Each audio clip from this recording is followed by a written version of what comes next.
ഇപ്പോൾ നിങ്ങൾ കാണാൻ പോകുന്നത് ഒരു ലൈവ് കോച്ചിങ് സെഷനാണ്. ഏകദേശം 500ഓളം കാണികൾ ലൈവായിട്ട് ഇരിക്കുമ്പം അതിൽ നിന്ന് ആരോ ചോദിക്കുന്ന ചോദ്യത്തിനുള്ള മറുപടിയാണ് ഞാൻ കൊടുക്കുന്നത്.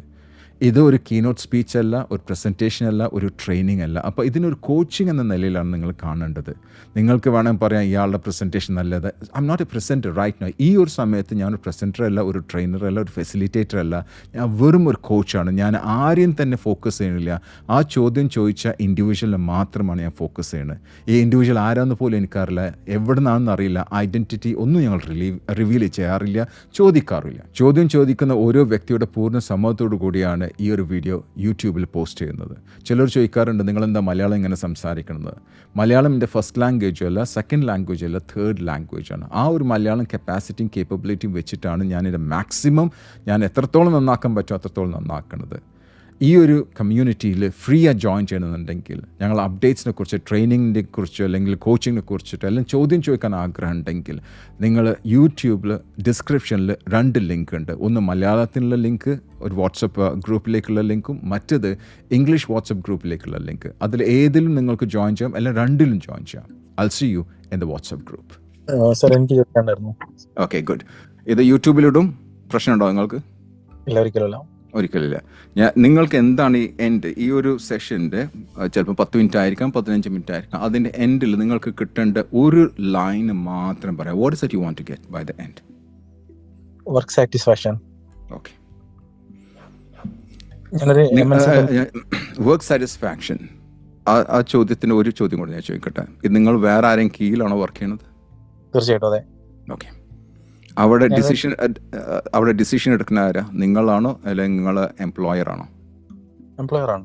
ഓക്കെ, നിങ്ങൾക്ക് സാറ്റിസ്ഫാക്ഷൻ കിട്ടാത്ത പല കാര്യങ്ങളുണ്ടാവും. ഒന്ന് ചിലപ്പോൾ സാലറി ആയിരിക്കും, അതിൽ സാറ്റിസ്ഫൈഡ് ആണോ? തീർച്ചയായിട്ടും അൽഹംദുലില്ലാ. ഓക്കെ, നിങ്ങളുടെ വർക്ക് എൻവയൺമെന്റ്, ചിലപ്പോൾ ആ എൻവയൺമെന്റ് നല്ലതല്ല, അതിൽ സാറ്റിസ്ഫൈഡ് ആണോ? 80%. ഓക്കെ, അവിടുത്തെ മാനേജർ ചിലപ്പോൾ വളരെ സ്ട്രിക്റ്റ് ആയിരിക്കും, ചിലപ്പം അതിൽ സാറ്റിസ്ഫൈഡ് ആണോ? അബ്സല്യൂട്ട്ലി, നല്ല മാനേജറാണ്. ഗുഡ്. നിങ്ങൾ ചിലപ്പോൾ ലൊക്കേഷൻ വീട്ടിൽ നിന്ന് കുറേ ദൂരമായിരിക്കും, അതിൽ സാറ്റിസ്ഫൈഡ് ആണോ? തീർച്ചയായിട്ടും. ടൈം ചിലപ്പോൾ ഒരു പ്രത്യേക ടൈം ആയിരിക്കും, ചിലപ്പോൾ നിങ്ങൾ ഫാമിലി ഒക്കെ ഉണ്ടാവും, ആ ടൈമിനല്ലാത്ത വേറെ ടൈമിലാണ് അവിടെ പോയി, അല്ലെങ്കിൽ it could be different shift ആണ്, അതിൽ സാറ്റിസ്ഫൈഡ് ആണോ? എനിക്ക് മാനേജ് ചെയ്യാൻ പറ്റാവുന്നേ ഉള്ളൂ. Okay, great. Now tell me what is that you need. Tell me. MNC കമ്പനിയിലാണ് ജോലി ചെയ്യുന്നത്. Okay. ഓഫീസ് പൊളിറ്റിക്സ് ആണ് എൻ്റെ ഇഷ്യൂ. ഞാനൊരു സെയിൽസിലാണ് ജോലി ചെയ്യുന്നത്. എനിക്ക് മേലെ സെയിൽസ് മാനേജർ ഉണ്ട്, where I am suppose to report. അതിന്റെ മുകളിൽ എനിക്ക് പ്രൊഡക്ഷൻ മാനേജർ ഉണ്ട്, അതിന്റെ മുകളിൽ ഫിനാൻസ് മാനേജർ ഉണ്ട്. As long as I am working in sales, ഇവരെല്ലാവരും ഒരു സപ്പോർട്ട് കൊണ്ടും മാത്രമേ എനിക്ക് ക്ലയന്റിനെ സാറ്റിസ്ഫൈ ചെയ്യാൻ പറ്റുള്ളൂ. ഫിനാൻസ് മാനേജർ അടുത്ത് എനിക്ക് ചിലപ്പോൾ ഹെൽപ്പ് വേണ്ടി വരും, ചില പേയ്മെന്റ് എക്സീഡ് ചെയ്ത് പോകുമ്പോൾ അതിലൊരു സപ്പോർട്ടിന് വേണ്ടി പോകേണ്ടി വരും. പ്രൊഡക്ഷൻ മാനേജർ അടുത്ത് ചില പ്രൊഡക്റ്റ് എനിക്ക് പെട്ടെന്ന് കൊടുക്കേണ്ടി വരും കസ്റ്റമർ, അപ്പോൾ അവരുടെ സപ്പോർട്ടിന് വേണ്ടി പോകേണ്ടി വരും. അപ്പോൾ ഇവർ ചിലപ്പോൾ എനിക്ക് 3 പേരും ഡിഫറെന്റ് ഇൻസ്ട്രക്ഷൻ തരും. അപ്പോൾ എനിക്ക് എന്റെ ഡയറക്റ്റ് മാനേജറെയും സാറ്റിസ്ഫൈ ചെയ്യണം, ഇവരെ 2 പേരെയും വെറുപ്പിക്കാനും പറ്റില്ല. ഒരു 3ഓളം മാനേജേഴ്സ് വേറെ ഉണ്ട്, എന്റെ ഡയറക്റ്റ് മാനേജർ അല്ല. അപ്പോൾ ആ സമയങ്ങളിൽ എന്ത് നിലപാട് സ്വീകരിക്കണം എന്നറിയാൻ പറ്റാതെ ഞാൻ കുഴങ്ങി പോകാറുണ്ട്. ഒരാളെയും പണക്കാൻ പറ്റുന്നില്ല എനിക്ക്. ഇത് നോ എന്നുള്ള കേസ് തന്നെയാണല്ലോ. എത്ര പേര് അംഗീകരിക്കേണ്ടത്? ഇത് നോ എന്ന് പറയാനുള്ള കേസ് തന്നെയാണല്ലോ. എത്ര പേര് അംഗീകരിക്കേണ്ടത്? വളരെ സിമ്പിൾ ആയിട്ട് ഞാൻ പറഞ്ഞുതരാം. നിങ്ങളൊരു ഓർഗനൈസേഷനിൽ വർക്ക് ചെയ്യുമ്പം 2 തരത്തിലുള്ള റിപ്പോർട്ടിംഗ് ഉണ്ട്. There are 2 types of reporting. ഒരു റിപ്പോർട്ടിംഗ് നിങ്ങൾ ഡയറക്റ്റ് മാനേജറോടായിരിക്കും, മനസ്സിലായില്ലേ? Direct manager. അത് കൂടാതെ വേറെ നിങ്ങൾ ഇതിനെയാണ് I want everyone to type leadership 360 leadership, 360 leadership എന്ന് ഇതാ എല്ലാവരും ടൈപ്പ് ചെയ്യുക. 360 ലീഡർഷിപ്പ് എന്ന് പറഞ്ഞാൽ നമ്മളൊരു ഓർഗനൈസേഷനിൽ നടുവിലാന്ന് വിചാരിക്കാം നമ്മൾ. ഓക്കെ, നമ്മൾ തൊട്ട് മേലെ നമ്മൾ റിപ്പോർട്ടിന് ഒരു മാനേജർ ഉണ്ടാവും, അല്ലെങ്കിൽ leader, whatever you call them. Okay, അതേപോലെ തന്നെ ആ മാനേജറിൻ്റെ സെയിം ഗ്രേഡിൽ വേറെ മാനേജേഴ്സ് ഉണ്ടാവും ഹൈറാക്കിയിൽ. നമ്മൾ അതേ ലെവലിൽ കുറേ സ്റ്റാഫ് മെമ്പേഴ്സ്, നമ്മൾ കൊലീഗ്സ് എന്ന് പറയാം. ഓക്കെ, അത് കൂടാതെ നിങ്ങളെ താഴെ റിപ്പോർട്ടീസ് ഉണ്ടാവും, നിങ്ങൾ റിപ്പോർട്ട് ചെയ്യുന്ന വ്യക്തികളുണ്ടാവും, നിങ്ങളുടെ ടീം മെമ്പേഴ്സിന് റിപ്പോർട്ട് ചെയ്യുന്ന റിപ്പോർട്ടീസ്. നമ്മൾ ഈ ഒരു എക്കോ സിസ്റ്റം, ഇതിനാണ് നമ്മൾ 360 ഡിഗ്രി ലീഡർഷിപ്പ് എന്ന് പറയാം. ഓക്കെ, ഇനി ഒന്നും മനസ്സിലാക്കേണ്ടത്, ഇതിൽ ഏറ്റവും പവർഫുൾ ആയിട്ടുള്ള വ്യക്തി നിങ്ങൾ ആരോടാണ് റിപ്പോർട്ട് ചെയ്യേണ്ടത്? യുവർ ഇമ്മീഡിയറ്റ് മാനേജർ എന്ന് പറയാം. ഓക്കെ, ആ വ്യക്തിൻ്റെ അടുത്ത് നിങ്ങൾക്ക് കൺഫർമേഷൻ കിട്ടണം. So let me go back and ask you this question. How is he or she? നിങ്ങൾ റിപ്പോർട്ട് ചെയ്യുന്ന manager, how is he or she? വളരെ നല്ല മനുഷ്യനാണ്. നല്ല മനുഷ്യൻ. Very good. അപ്പോൾ നിങ്ങൾ ഈ വ്യക്തി പറയുന്നത് നിങ്ങൾ കേൾക്കുമ്പോൾ മറ്റേനായിട്ട് കോൺട്രഡിക്റ്റ് ചെയ്യണ്ടോ? ചില സമയത്ത് വരാറുണ്ട്. അത് നിങ്ങൾ ഈ വ്യക്തിനോട് പറയാറുണ്ടോ? 1-2 പ്രാവശ്യം പറയേണ്ട അവസരം വന്നു. അപ്പൊ അവര് തമ്മിൽ ഞാൻ കാരണം ഒരു ഇഷ്യൂ ഉണ്ടായി. അപ്പൊ അതെനിക്ക് പിന്നെ പല പ്രാവശ്യങ്ങളിൽ ഞാനത് ഹൈഡ് ചെയ്ത് കളഞ്ഞു. ഞാനിത് ഇച്ചിരി വിഷമിച്ചാലും വേണ്ടില്ല, അവര് തമ്മിൽ ഞാൻ കാരണം ഒരു ഇഷ്യൂ ഉണ്ടാവരുതെന്ന് വെച്ചിട്ട്. That's A wrong strategy. നിങ്ങൾക്ക് KPIs ഉണ്ടാവും. നിങ്ങൾ KPIs ഒക്കെ സെറ്റ് ചെയ്യല്ലോ കമ്പനി? ഇല്ല. What do you mean by KPI? KPI എന്ന് പറഞ്ഞാൽ എന്താ അറിയോ? എത്ര പേർക്ക് അറിയാം KPI? What is the full form of KPI? Just type. What is the full form of KPI? Key performance index. Exactly. Key performance index. Key performance index എന്ന് പറയും, key performance indicator എന്നൊക്കെ പറയും. That's all. Both are correct. അവിടെ നിങ്ങൾക്ക് key performance ഇൻഡിക്കേറ്ററിൽ നിങ്ങൾ perform ചെയ്യില്ല, നിങ്ങൾ graph ഡൗണിൽ വരും. നിങ്ങൾ പെർഫോം ചെയ്യാത്ത കാരണം ചിലപ്പോൾ നിങ്ങളെ മാനേജേഴ്സ് ആയിരിക്കാം. You with me? നിങ്ങൾ മാനേജേഴ്സ് തമ്മിലുള്ള തല്ലും അവരെ ആർഗ്യുമെന്റിന് കാരണം ചിലപ്പോൾ നിങ്ങൾക്ക് പെർഫോം ചെയ്യാൻ പറ്റില്ല. ചിലപ്പോൾ നിങ്ങൾക്ക് ഒരു പ്രൈം അല്ലെങ്കിൽ കീ പെർഫോമർ ആവാൻ പറ്റില്ല. നിങ്ങൾ 6 മാസം അല്ലെങ്കിൽ 3 മാസം നിങ്ങളുടെ ഇത് ചാർട്ട് നോക്കുമ്പോൾ KPIs നോക്കുമ്പോൾ നിങ്ങൾ പെർഫോം ചെയ്തിട്ടില്ല, അച്ചീവ് ചെയ്തിട്ടില്ല, നിങ്ങൾ ടാർഗറ്റ് അച്ചീവ് ചെയ്തിട്ടുണ്ടാവില്ല. അതെ. ഓക്കെ, അത് സംഭവിക്കുന്നുണ്ടോ? അത്രത്തോളം എത്തിയിട്ടില്ലെങ്കിലും അതിന്റെ ഒരു പരിധി വരെ ആ ഒരു അങ്ങനെ പറയാവുന്ന ഒരു അവസ്ഥയിൽ എത്തി. ഞാൻ ഇനിയിപ്പം മതിയാക്കിയാലോ വരെ ആലോചിച്ചു. അത് എത്തും തീർച്ചയായിട്ടും. കാരണം എന്താ വെച്ചാൽ അത് in the beginning itself clarity കൊണ്ടുവന്നിരിക്കണം. Okay, so tell me, let's go back. Okay, ഇതൊക്കെ ചെയ്ത് തീർക്കാവുന്നേ ഉള്ളൂ. നിങ്ങളുടെ മാനേജർ നല്ലൊരു വ്യക്തിയാണെങ്കിൽ, നിങ്ങളെ ഹെൽപ്പും സപ്പോർട്ട് ചെയ്യുന്ന വ്യക്തിയാണ്, ഇതൊക്കെ പെട്ടെന്ന് ചെയ്ത് തീർക്കാം. അതല്ല, മാനേജർ ചെയ്യാത്ത വ്യക്തിയാണ്, നിങ്ങൾക്കൊന്നും ചെയ്യാൻ പറ്റില്ല. കാരണം ഇവിടെ മനസ്സിലാക്കേണ്ട ഒരു കാര്യം, നിങ്ങളല്ല ഡിസിഷൻ മേക്കർ, ശരിയല്ലേ? നിങ്ങളല്ല. ഞാൻ ഇന്നത്തെ ഇതിൽ തന്നെ ഇവിടെ ജോയിൻ ചെയ്യാൻ വരുമ്പം നിങ്ങൾ ഡിസിഷൻ മേക്കർ ആയിട്ടുള്ള ക്വസ്റ്റ്യൻസ് മാത്രം ചോദിക്കാൻ പാടില്ല, പ്രത്യേകം എഴുതിയിട്ടുണ്ട് അതിൽ. ഇത് okay, no problem, will talk about it. അപ്പോൾ ഡിസിഷൻ മേക്കേഴ്സ് നിങ്ങളാണ്, നമുക്ക് ഹെൽപ്പ് ചെയ്യാൻ പറ്റും. ഒരു വ്യക്തി വന്നിട്ട് പറയും എൻ്റെ ഭാര്യ ഇന്ന ചീത്ത പറയുന്നത് പറഞ്ഞു കഴിഞ്ഞാൽ, എൻ്റെ ഭർത്താവ് ഇന്നെ തല്ലണ ഭർത്താവ് എന്ന് പറഞ്ഞാൽ എനിക്കൊന്നും ചെയ്യാൻ പറ്റില്ല, മനസ്സിലായി? അതേപോലെ ഇവിടെ നിങ്ങൾ മാനേജറിന്റെ പെരുമാറ്റമാണ് നിങ്ങളെ പ്രശ്നം, ശരിയല്ലേ? അതെ, യു ഗോട്ട് മീ. സോ അത് നമുക്ക് കറക്റ്റ് ചെയ്യാൻ പറ്റില്ല. ഹൗവർ നിങ്ങൾക്ക് എന്ത് സ്റ്റെപ്പ് എടുക്കാമെന്നാണ് നമ്മളിവിടെ പറയാൻ പോകുന്നത്. എത്ര പേർക്ക് മനസ്സിലായി? നമുക്ക് മാനേജറെ കറക്റ്റ് ചെയ്യാൻ പറ്റില്ല. I want everyone to understand. എനിക്ക് മാനേജറെ കറക്റ്റ് ചെയ്യാൻ പറ്റില്ല, ബിക്കോസ് മാനേജർ അല്ലേ ഇവിടെ വന്നിട്ടുള്ളത്, ഒരു മാനേജറിന് സ്റ്റാഫ് വന്നിട്ടുള്ളത്. സോ ഈ വ്യക്തി ഏതൊക്കെ സ്ട്രാറ്റജീസ് എടുക്കാൻ പറ്റാൻ നോക്കുക. അപ്പോൾ നിങ്ങൾ പറഞ്ഞു നിങ്ങളെ മാനേജർ നിങ്ങളെ സപ്പോർട്ട് ചെയ്യുന്ന വ്യക്തിയാണെന്നുള്ളത്. അടുത്ത പ്രാവശ്യം ഇതേപോലെ ഒരു ക്ലാഷ് ഓഫ് ഇൻട്രസ്റ്റ് വരികയാണെങ്കിൽ 3 step, what is the 3 things that you will do and you will talk to your manager. മറ്റുള്ള ആളോടല്ല, നിങ്ങളുടെ മാനേജറിൽ നിന്ന് നിങ്ങൾക്ക് ക്ലാരിറ്റി കിട്ടും. എന്ത് 3 കാര്യങ്ങളും പറയാം. What is that you will do?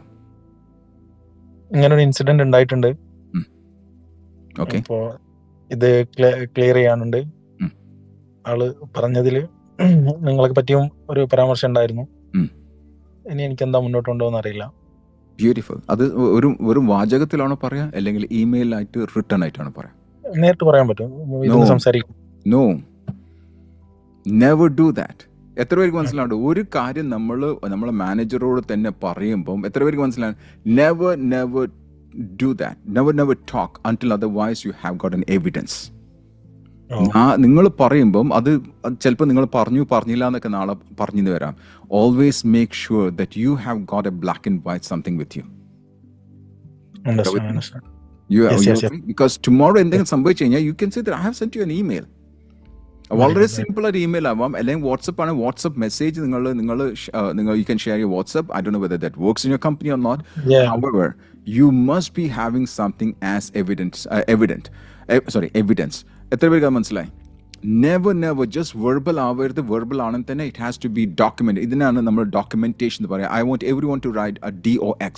You have to document any conversation which is happening between you and your seniors. How many of you got it? ഇത് 360-degree ലീഡർഷിപ്പിന്റെ ഒരു കാര്യം. You have to do this way. അത് ചെയ്തിട്ടുണ്ടോ ഇതുവരെ? ഇല്ല, ഒരിക്കലും ചെയ്യാൻ പറ്റുമോ നിങ്ങൾക്ക്? ഞാൻ അതിനെ പറ്റി ആലോചിച്ചുകൊണ്ടിരിക്കുന്നത്. പെട്ടെന്നൊരു സുപ്രഭാതത്തിൽ നമ്മൾ അങ്ങനെ സ്റ്റാർട്ട് ചെയ്യുമ്പോൾ എന്നെ ട്രാപ്പ് ചെയ്യാൻ വേണ്ടിയിട്ട് ആളത് പർപ്പസ്ഫുള്ളി ചെയ്യാൻ. ട്രാപ്പ് ചെയ്യാൻ പറ്റുന്ന ഒരു ഓർഗനൈസേഷനിൽ നിങ്ങൾക്ക് വർക്ക് ചെയ്യുന്നത് നല്ലതാണോ? ഒരിക്കലും. You tell me. ഒരു ട്രാപ്പ് ചെയ്യുന്ന ഒരു ഓർഗനൈസേഷനിൽ വർക്ക് ചെയ്യുന്നത് നല്ലതാണോ, അല്ലെങ്കിൽ കുറച്ചും കൂടെ ഫ്രീഡം ഉള്ള, നിങ്ങളെ സപ്പോർട്ട് ചെയ്യണം, നിങ്ങളെ ഹെൽപ്പ് ചെയ്യണം, നിങ്ങളെ എംപവർ ചെയ്യണം, അങ്ങനത്തെ ഓർഗനൈസേഷനിൽ വർക്ക് ചെയ്യണോ നല്ലത്? അങ്ങനെയാണ് സെൻസൈ. പക്ഷേ GCC well, right? Arabs are leading here. See, you are the decision maker to think about should I go to the Arab world or not. നിങ്ങളല്ലേ ആദ്യത്തെ ഡിസിഷൻ എടുത്ത്? നിങ്ങളല്ലേ? അത് കറക്റ്റ്. സോ അത് അവിടെ നിന്ന് തുടങ്ങണം. നമ്മൾ ഏതൊരു ഓർഗനൈസേഷൻ വർക്ക് ചെയ്യുമ്പം ആദ്യത്തെ ഡിസിഷൻ എവിടുന്നാ തുടങ്ങിയെന്ന് ചോദിക്കണം. You could have worked here if you want to, am I right, in India itself? Do you agree? Yes, But you of took course. the decision. നിങ്ങളാണ് ഡിസിഷൻ എടുത്തത് ഞാൻ അങ്ങോട്ട് പോട്ടെ എന്നുള്ളത്. തീർച്ചയായിട്ടും. So you have the right to also say that I can't work and let me go back. But the decision, whatever decision you take, must be based on the future. നിങ്ങളുടെ future base ചെയ്തിട്ടായിരിക്കും നിങ്ങൾ decisions എടുക്കേണ്ടത്. Am I Of right? course. Yeah, it's correct. Do you agree to that? ഇനി Yeah, 100%. ഇനി വേറെ കാര്യം, ഇവിടെ തന്നെ നിങ്ങൾ വിചാരിക്കുന്ന രീതിയിൽ നിങ്ങൾക്ക് സപ്പോർട്ട് കിട്ടുന്നില്ല എന്ന് വിചാരിക്കാം. നിങ്ങളുടെ മാനേജറും നിങ്ങൾ സീനിയർ മാനേജറും ആരും തന്നെ സപ്പോർട്ട് ചെയ്യണില്ല എന്ന് വിചാരിക്കാം. വീട്ടിലാണെങ്കിൽ ഭയങ്കര നിങ്ങൾക്ക് പ്രഷർ ഉണ്ടെന്ന് വിചാരിക്കാം. മോനെ തിരിച്ചു വരില്ല അവിടത്തെ നിൽക്കുന്നു പറഞ്ഞു കഴിഞ്ഞാൽ then you have nothing to do. Correct. എത്ര പേര് അംഗീകരിക്കുന്നുണ്ട്? വീട്ടിൽ തിരിച്ചു വരാനുള്ള ഒരു ചിലപ്പോൾ സാമ്പത്തിക ആയിരിക്കാം, അല്ലെങ്കിൽ വേറെ എന്തെങ്കിലും പ്രശ്നമായിരിക്കാം. വീട്ടിൽ കൊണ്ട് തിരിച്ചു വരാനും പറ്റില്ല. അവിടെയാണ് കഷ്ടപ്പാടാണെങ്കിൽ now you take the decision whether you have to continue that.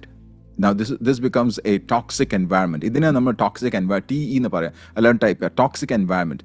നിങ്ങളൊരു സ്ഥലത്ത് വർക്ക് ചെയ്യുന്നുണ്ട്, അവിടെ നിന്ന് ഒട്ട് രക്ഷപ്പെടാനും വയ്യ, എന്താ ചെകുത്താൻ്റെ കടലിടയിൽ എന്ന് പറയില്ലേ, ചാടി പുറത്തേക്ക് വരാൻ വയ്യ. You are not able to work in that itself. Always understand that you are the decision maker. Now tell me, what are the strategic 3 decisions that you would take next time if something happens like this?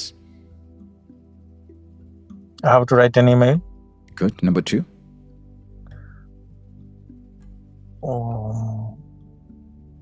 Waiting for his reply. Very good. Number 3? Take an action based on his reply, how he's replying to me. Absolutely. ആ വ്യക്തി yes എന്ന് പറഞ്ഞാൽ follow that. ആ വ്യക്തി no എന്ന് പറഞ്ഞാൽ follow that. That's it. You have to make sure that what you are doing is right. എത്ര പേർക്ക് മനസ്സിലായി? You have to ensure that what you are doing is right. You don't have to wait. ആ yes എന്നോ no എന്ന വ്യക്തി പറഞ്ഞു കഴിഞ്ഞാൽ he has taken the responsibility. ശരിയല്ലേ? Correct. He has taken the yes എന്ന് പറഞ്ഞാൽ റെസ്പോൺസിബിലിറ്റി എടുത്തേക്കണം, നോ എന്ന് പറഞ്ഞാൽ responsibility, because you got something in evidence. Is that right? That's അതാണ് correct. നിങ്ങൾക്ക് വേണ്ടത്. നാളെ നിങ്ങളടുത്ത് ഒരു എവിഡൻസ് ഉണ്ടായിരിക്കും, ഞാൻ പറഞ്ഞിട്ടുണ്ട്, അദ്ദേഹം യെസ് എന്ന് പറഞ്ഞു, ഞാൻ പറഞ്ഞിട്ടുണ്ട്, അദ്ദേഹം നോ എന്ന് പറഞ്ഞു. പക്ഷേ അത് പറഞ്ഞിട്ടില്ലെങ്കിൽ പ്രശ്നം വരില്ല. പറഞ്ഞിട്ടില്ലെങ്കിൽ നിങ്ങളെ കുഴപ്പം, നിങ്ങളുടെ അടുത്താണ് complete the ball is now in your court. എല്ലാവർക്കും നിങ്ങളുടെ മേലെ നിങ്ങൾ ബ്ലെയിം ചെയ്യാൻ പറ്റും. Correct.